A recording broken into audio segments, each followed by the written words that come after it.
राम।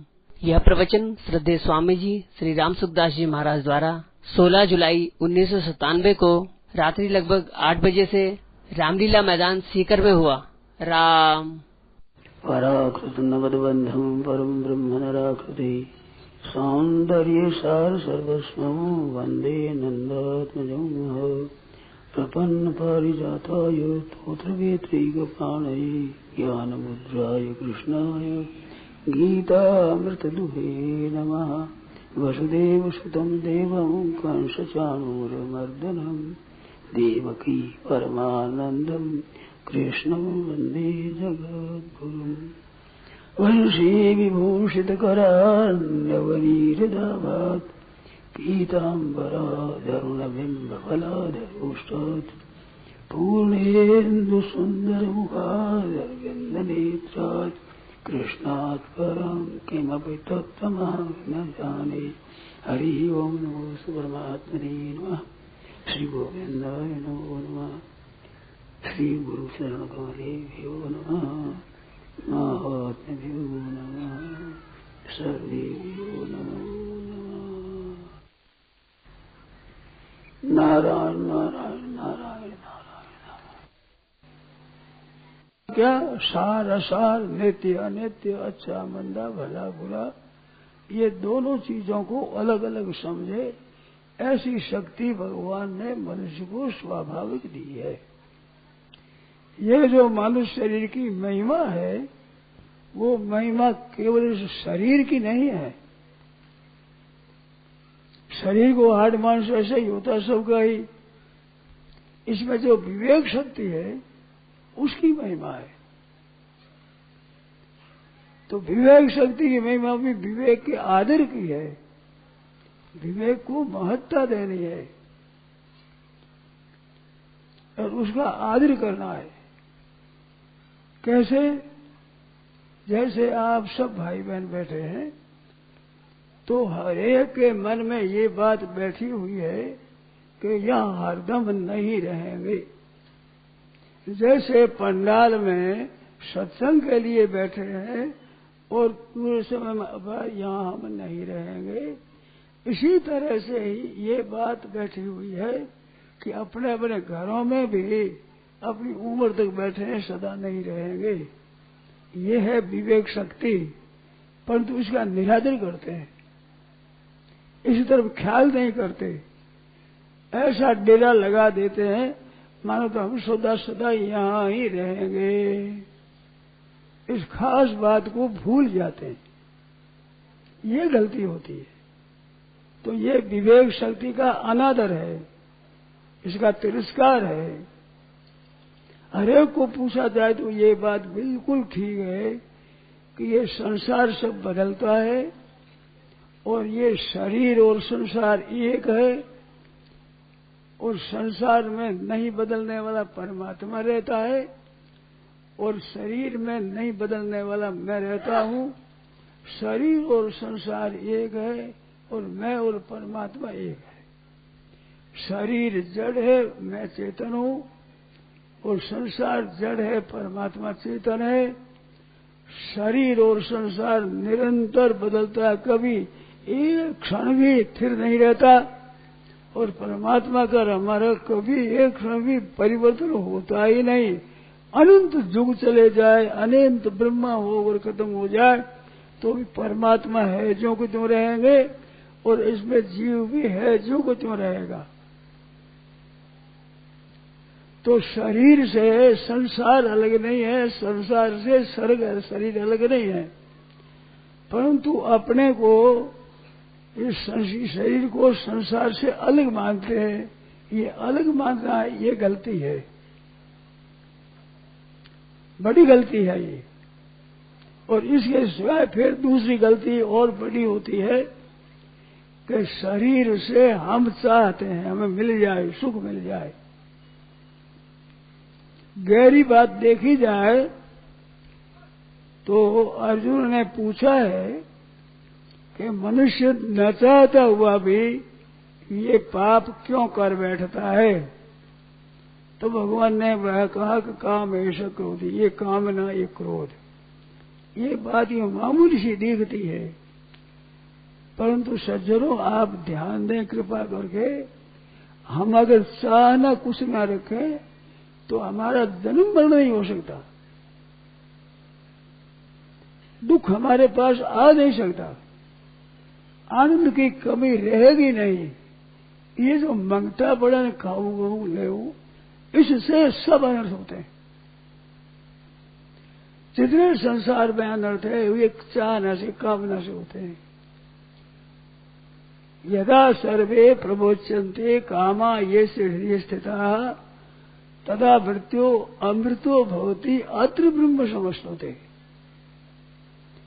इसमें हृदय में रहने वाली जो ये कामना है कि इदम स्यात् इदम मे स्यात् इति सा काम शब्दिता, ऐसा होना चाहिए ऐसा नहीं होना चाहिए, ये जो मन की चाहना है इससे हमारे अनंत और अनर्थ होते हैं। भाई बहनों से ध्यान देकर कहना है, आप सुने, क्या हम चाहते हैं वैसा होता है? क्या हम नहीं चाहते वो नहीं होता है? ऐसी बात है नहीं। आप इतने बैठे हैं, किसी के जीवन में ऐसी नहीं कि हम जो चाहे वो ही हुआ है और हम जो नहीं चाहते वो नहीं हुआ है, ऐसा कभी उम्र में हुआ नहीं है और होगा नहीं, हो सकता नहीं है। चारों बातें देखने में आई है, ध्यान देकर सुने आप लोग। हम कभी चाहते हैं और हो जाता है, और चाहते हैं नहीं होता है, नहीं चाहते हैं नहीं होता है, नहीं चाहते हैं हो जाता है। ये चार बातें। फिर सुन ले, कभी कभी ऐसा मौका आया है कि हमने चाह ना करी ऐसा होना चाहिए वैसा ही हो गया, और कभी कभी ऐसा मौका आया है कि हम चाहते हैं नहीं हुआ है, कभी ऐसा मौका आया है कि नहीं चाहते हैं हो गया, नहीं चाहते हैं नहीं हुआ। तो चाहना और न चाहना, उसमें चाहना का पूरी होना न होना और न चाहना सिद्ध हो जाना न हो जाना, जैसे चारों बातें होती है। इसमें आप लोगों से प्रार्थना है, इस पर ध्यान दो कि मन चाहा किसी का नहीं हुआ, जो चाहे सोई हो जाए, ऐसी चाहना किसी की पूरी नहीं हुई। और चाहना करने से, कामना करने से, इच्छा रखने से हमारा दर्जा नीचा हो जाता है। आज तो इस बात को भूल गए, प्राय हम चाहते हैं वैसा हो जाए, यही ऊंची उन्नति है, यही बड़ी भारी बात है, इसको ऊंचा महत्व दिया है। परंतु विचार करने पर बड़ी भारी मूर्खता है। चाहना हो जाए ये तो सब पशुओं में, पक्षियों में, वृक्षों में, कीट पतंग आदि के नीचे, कुत्ते गधे आदि सूअर आदि जोड़ियों में भी चाहना होती है, और वही चाहना हमारे भीतर रही तो फिर मनुष्य जन्म की क्या महत्ता हुई? जन्म मनुष्य जन्म की महत्ता तभी है कि अपनी कोई चाह न हो, अपने तो केवल भगवान की चाहना हो। तो भगवान की चाहना है, वो चाहना नहीं है, वो हमारी है आवश्यकता, वो है हमारी जरूरत, और वो हमारी आवश्यकता असली भीतर की। मानो हमारे जो शरीर है, इन शरीरों में जो स्थूल सूक्ष्म कारण शरीर है, ये है प्रकृति के रचे हुए, और हम है परमात्मा के। ये प्रकृति का अंश है, हम है परमात्मा के अंश। जैसे ये शरीर है, यह तो माता पिता के अंश से पैदा हुआ है, परंतु स्वयं परमात्मा का अंश है। जो भगवान ने कहा, ममैवांशो जीवलोके जीवभूत सनातन, ये मम एव अंश केवल मेरा शुद्ध अंश है। ये गोस्वामी जी ने कहा कि ईश्वर अंश जीव अविनाशी चेतन अमल सहज सुख राशि। ये मैं बार बार बात कहता हूं, इस तरफ आप ध्यान दें, ये खास अपने जानने की बात है। ये स्वयं आप ईश्वर के साक्षात अंश है। जैसे कोई बड़े घराना का लड़का होता है तो उसको शर्म आती है कि मैं इतने बड़े घराना का लड़का होकर क्या कर रहा हूं, तो शर्म आती है। तो हम बड़े घराने के लड़का है, अमृतस्य पुत्र। उपनिषदों में आता है कि अमृत के पुत्र है, जो कभी नहीं मरता, कभी नहीं विकृत होते, सर्वोपरि जो परमात्मा है, उस परमात्मा ये सब पुत्र है। मनुष्य नहीं, पशु कीट पतंग आदि किसी शरीर में है, स्वयं ये चेतन है, ईश्वर अंश जीव अविनाशी चेतन अमृत से सुराशि। तो ये सो माया बस भय गुसाएं, ये माया वश में हो गया है। बंधो कीर मरकट की नहीं, जैसे तोता और बंदर होता है, ये पकड़े जाते हैं, इस तरह से इनकी तरह ये माया वश में हो गया। तो कीर मरकट को कैसे पकड़ते हैं? कीर ना तोता है, उसको कैसे पकड़ते हैं कि जहां तोते बहुत रहते हैं वहां एक जल की कुंडी भरकर रख देते हैं, उसके ऊपर एक लकड़ी, उसमें एक नलिका होती है, वो नलिका एक लकड़ी डाल करके लड़का को रख देते हैं नलिका।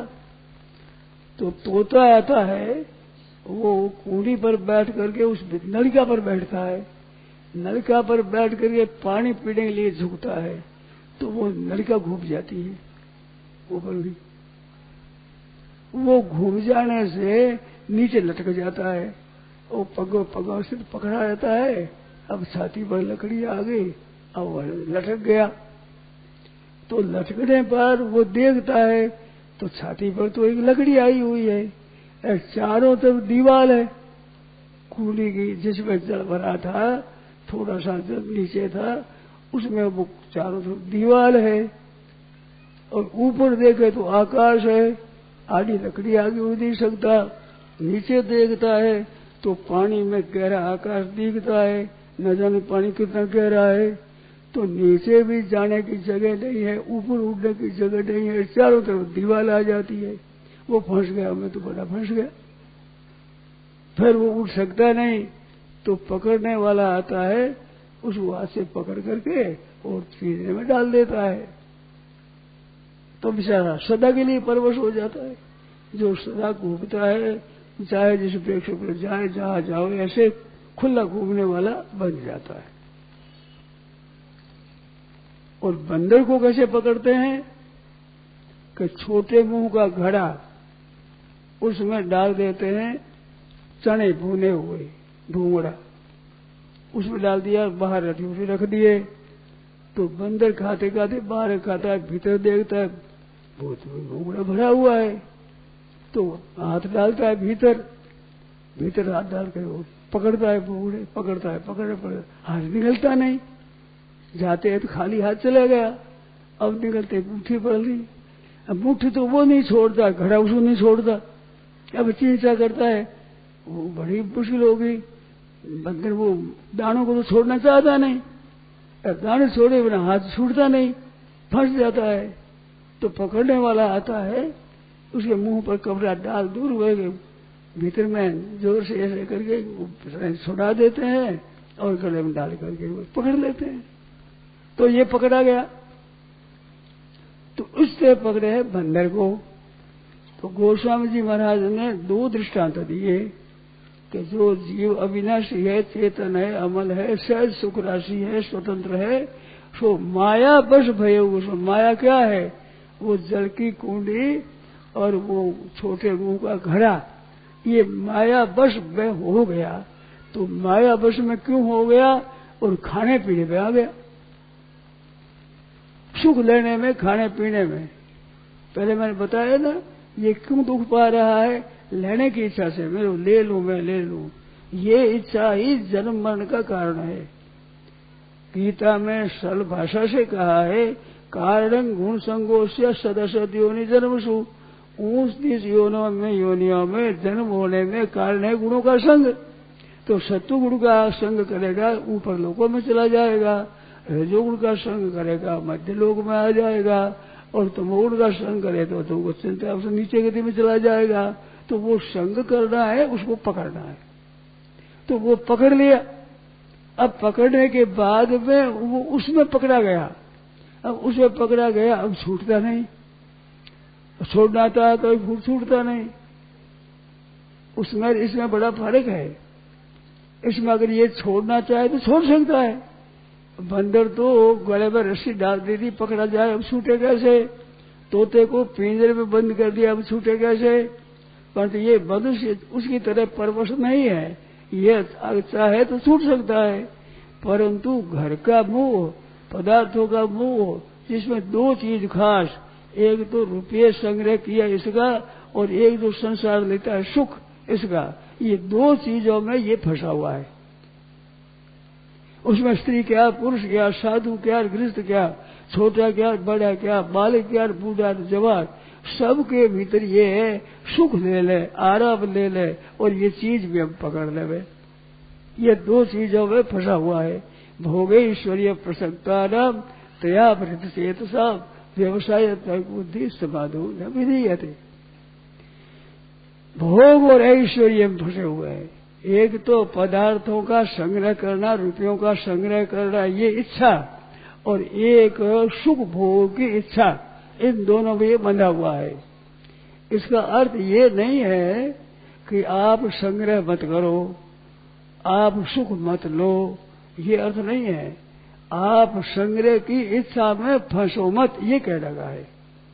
गृहस्थाश्रम है, कमाना है, इकट्ठा करना है, और व्यस्त वक्त पर यथा योग वितीर्ण करना है, लेना और देना है, और लेना और देना है, ये काम करना है। अपने केवल संग्रह की तरफ ही वृत्ति नहीं करनी है। केवल संग्रह तो वृत्ति करेगा तो फंसेगा। वो भगत पर दान नहीं कर सकता, पुण्य नहीं कर सकता। भगत पर अपनी सुविधा के लिए भी पैसा खर्च करना नहीं चाहता। वो सुविधा अगर और से मिल जाए तो अच्छी बात है, दूसरा देते तो बड़ी बात है, अपना खर्च ना हो। ऐसी कंजूसी आते आते इतना कृपण हो जाता है, पास में रुपया रहते हुए भी भूखा रह जाएगा, और चलने की जगह है, थोड़ी दूर जाना है, पैसे के संकोच से पैदल चल जाएगा, बोझा उठाकर चला जाएगा, परंतु भगत पर खर्च नहीं कर सकता कि बोझे के लिए मजूर ले ले, आगे सवारी मिलते तो चढ़ कर चला जाए, पैसा खर्च हो जाएगा। ये बात भूल जाता है कि पैसा वास्तव में मनुष्य के निर्वाह के लिए है, सुख सुविधा के लिए है। मनुष्य पैसों के लिए नहीं है, पैसे मनुष्य के लिए है, ये बात भूल जाता है। मनुष्य पैसे के लिए नहीं है, पैसा मनुष्य के लिए है। पैसा कमाना और अपना निर्वाह करना, सुख सुविधा में तंगी न आवे, आराम से चले फिरे, खावे पिए, अच्छी तरह से रहे। कहा तो करेगा उड़ालू तो नष्ट कर देगा, अथवा खाने में ही तंगी करेगा। तो ऐसा न करके यथायोग बर्ताव करता रहे। पैसे जितने संग्रह उसमें ममता न करे, मेरा है ऐसा करके कंजूसी न करे।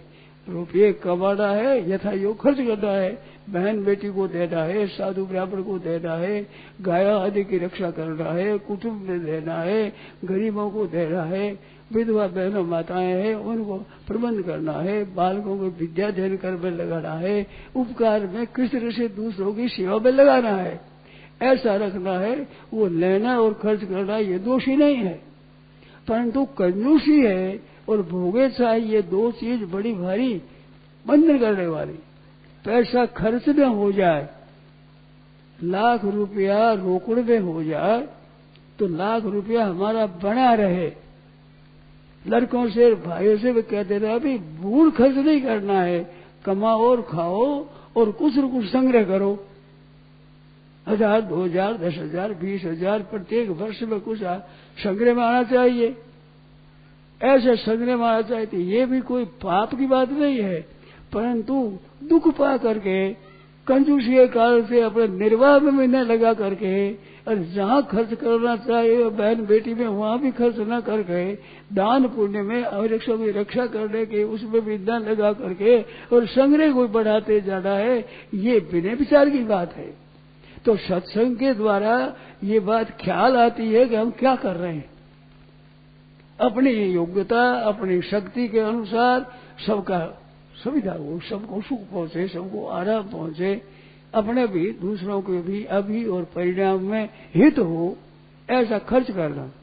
तो वो न करके कंजूसी कर ली तो भोग ऐश्वर्य ऐश्वर्य संग्रह करना और सुख भोगना। सुख मिलता रहे मेरे को, अपने सुख के लिए अपने भाई बंधु कुटुंबियों का सुख क्यों छोड़ देता है। अपने यहाँ तक कहीं कहीं आता है अपने स्त्री पुत्र का भी सुख होता है, यदि परवाह नहीं, अपने सुख ले रहा है। तो इसमें आदमी की बुद्धि मारी जाती है। ये संग्रह के कारण से, संग्रह का एक आसक्ति, एक सुख भोग की आसक्ति, सुविधा रहे, सुख रहे, सुख ही सुख। मनुष्य शरीर है, ये सुख भोग के लिए नहीं है। जैसे गीता में आया है, इदं शरीरं कौन्तेय क्षेत्रमिति विधीयते।